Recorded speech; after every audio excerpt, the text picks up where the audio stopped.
Molecular basis of inheritance, it is basically related to DNA, related to functions of DNA and DNA behavior, like replications, like central dogma. So many important topics come in this chapter, which we have discussed already in videos, and this time we will take lac operon. Okay, student? So lac operon, it is regulation of gene expressions 2.1 lac operon.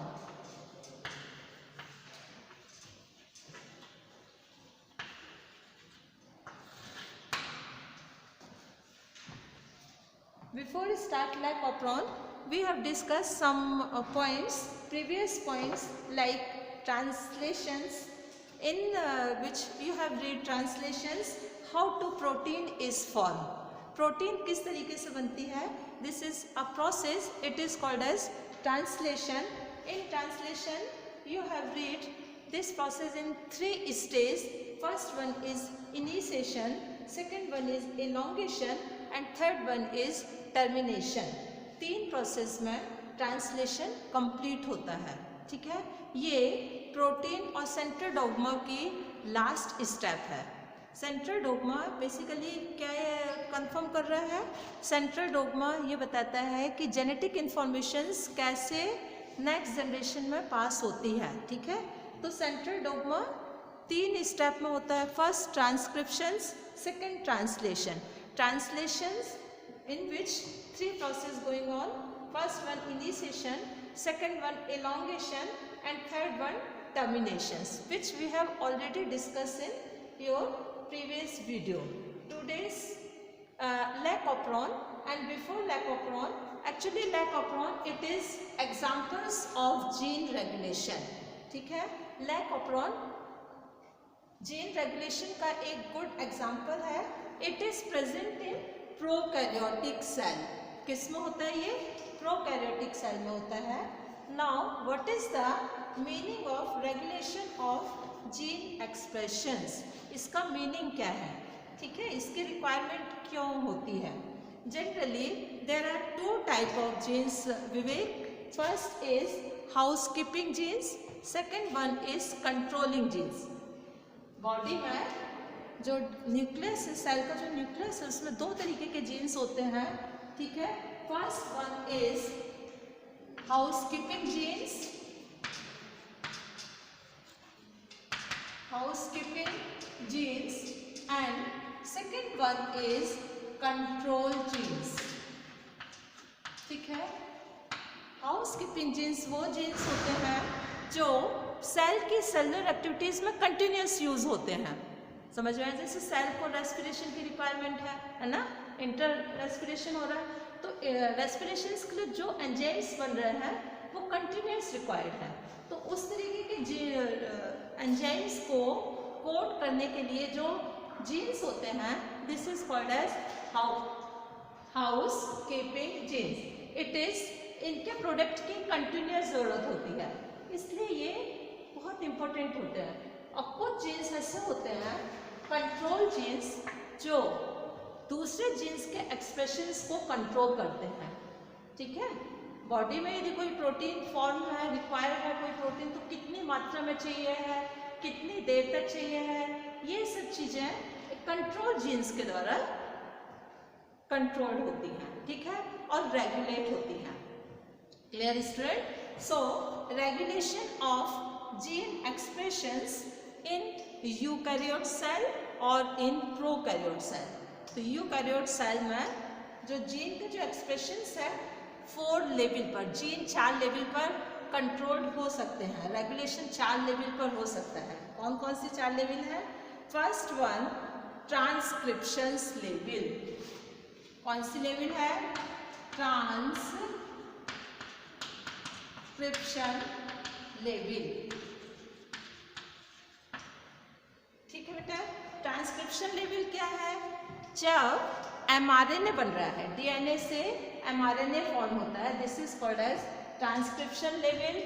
Second level जो है इसका processing level. Processing level वो level है जब unmatured mRNA से mature mRNA form हो रहा है, अनमैच्योर्ड से मैच्योर RNA, उस लेवल पर भी जीन रेगुलेशन हो सकता है। Third one, transcriptions of mRNA nucleus to cytoplasm, transport. समझ आया बेटा? एक ये सेल है, ठीक है, ये एक सेल है, सेल में ये न्यूक्लियस है, आपको पता है ये न्यूक्लियस में न्यूक्लियर मेम्ब्रेन है, क्लियर स्टूडेंट? न्यूक्लियर मेम्ब्रेन के अंदर क्रोमोसोम्स है, आपको पता है, ठीक है, यहाँ पर ये क्रोमोसोम्स है। तो जो सेंट्रल डोग्मा है उसमें एक प्रोसेस न्यूक्लियस के अंदर हो रही है, एक प्रोसेस साइटोप्लाज्म पर होती है, क्लियर स्टूडेंट? एक साइटोप्लाज्म पर हो रही है और एक न्यूक्लियस के अंदर न्यूक्लियोप्लाज्म पर होती है। तो न्यूक्लियोप्लाज्म जो प्रोसेस होती है दिस इज ट्रांसक्रिप्शन। वो कौन सी प्रोसेस है? ट्रांसक्रिप्शन। और ट्रांसक्रिप्शन के बाद जो ट्रांसलेशन की प्रोसेस है वो साइटोप्लाज्म पर होगी, ठीक है। तो ट्रांसक्रिप्शन के लिए न्यूक्लियस से mRNA को कहाँ पर आना है? साइटोप्लाज्म पर, क्लियर? तो एक जीन रेगुलेशन का एक और फेज है transport of mRNA from nucleus to cytoplasm, clear? This is third level. Fourth level translation level. Fourth level means the protein synthesis होगा, ठीक है। तो देयर आर 4 लेवल जिसमें क्या हो सकता है? जीन रेगुलेशन हो सकता है, ठीक है। अब हम लोग आता है next topic is lac operon. एक लैक ऑपरॉन का डायग्राम ड्रॉ करेंगे, एनसीईआरटी में ऑलरेडी दिया हुआ है, आप उसको देखोगे। This is segment of DNA. ये डीएनए का एक सेगमेंट है। इस डीएनए के सेगमेंट पर कुछ स्पेशल टाइप के जीन्स हैं और डीएनए है, ठीक है। ये है आई या small I regulatory gene, this one promoter gene, this one operator gene, and here 3 genes, the set of 3 or more than 3 genes are present. It is, we can denote these genes by Z gene, second one is Y gene और third one is A gene. ये क्या है? एक assembly है। ये क्या है? एक असेंबली है किसकी? लैक ऑपरॉन की। और लैक ऑपरॉन प्रोकैरियोटिक सेल पर ये ऑपरॉन होता है। तो इसमें क्या होता है? ये मेटाबॉलिक प्रोसेस है। और एक आपको बता दें, जो ई कोलाई है, ई कोलाई एक ऐसा बैक्टीरिया है जो एनर्जी लेने के लिए हाइड्रोलिसिस करता है लैक्टोज का। उसकी बॉडी को जो एनर्जी की रिक्वायरमेंट होती है तो वो लैक्टोज लेता है अपने आउटर मीडिया से और उसका हाइड्रोलिसिस करता है, ठीक है ना।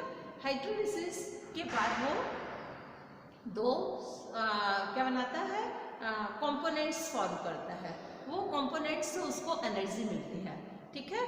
तो उस कंपोनेंट्स से एनर्जी लेने के लिए कुछ जीन्स का एक ग्रुप है जो एक साथ वर्क करता है। This is called as operon.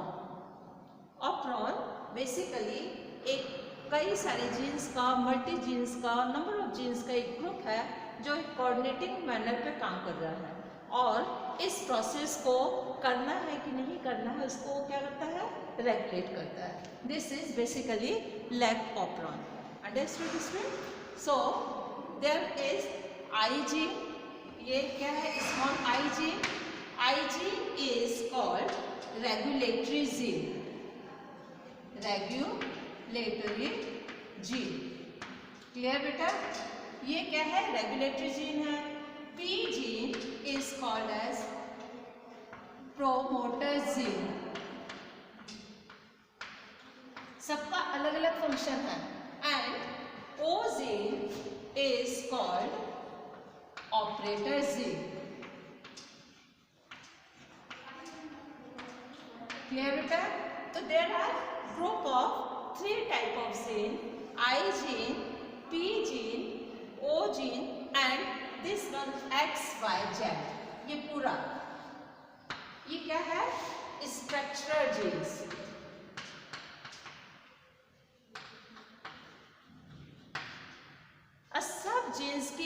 Importance अलग अलग है, ठीक है ना। हर जीन्स अलग अलग वर्क कर रहा है, किसके लिए, एनर्जी को लेने के लिए। जो ई कोलाई है उसको जब एनर्जी चाहिए तो उसके लिए इतने सारे जीन्स एक साथ वर्क कर रहे हैं, समझ में आए। तो ये जो जीन्स है, आई जीन क्या फॉर्म करेगा, ट्रांसक्रिप्शंस। और ये प्रोसेस किस लेवल पर हो रही है, ट्रांसक्रिप्शन लेवल पर।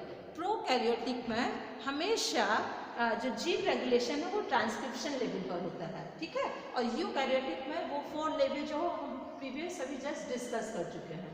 तो इसमें कौन से लेवल पर हो रहा है, ट्रांसक्रिप्शन लेवल पर, ठीक है। तो आई जीन ट्रांसक्राइब करेगा mRNA,